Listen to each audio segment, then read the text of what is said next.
திருமதி கனிமொழி அவர்கள் பேசுறாங்க. அண்ணா திமுக கட்சியுடைய அலுவலகம் டெல்லியில் இருக்கிற துறை அமைச்சர் வீட்டில் இருக்குதான். அந்த அம்மா கனவு கண்டது என்னமோ தெரியல.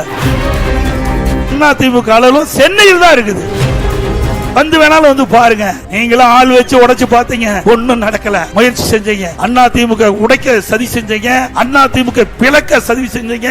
அண்ணா திமுகவை இன்றைக்கு எந்த விதத்திலும் அவர்கள் செயல்படக்கூடாது என்பதற்கு நீதிமன்றத்தின் மூலமாக வெவ்வேறு விதத்தில் முயற்சி செஞ்சீங்க. திருமதி கனிமொழி அவர்கள் பேசுறாங்க.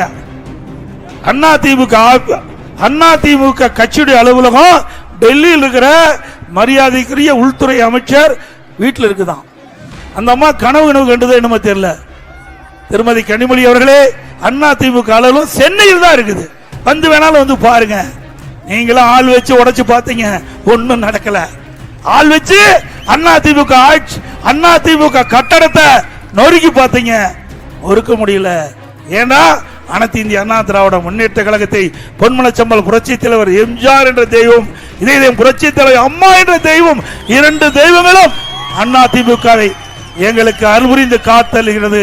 நீங்க எவ்வளவோ முயற்சி செஞ்சீங்க, அண்ணா திமுக உடைக்க சதி செஞ்சீங்க, அண்ணா திமுக பிளக்க சதி செஞ்சீங்க.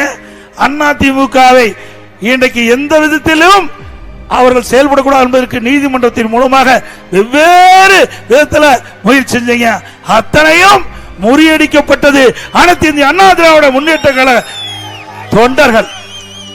இது தொண்டர்களால் நிறைந்த கட்சி. ஆகவே இது உழைப்பால் உயர்ந்த கட்சி. ஆகவே திரு ஸ்டாலின் அவர்களே, நீங்கள் எத்தனை அவதாரம் எடுத்து வந்தாலும் அண்ணா திமுகவை அசைக்கவோ ஆட்டவோ முடியாது.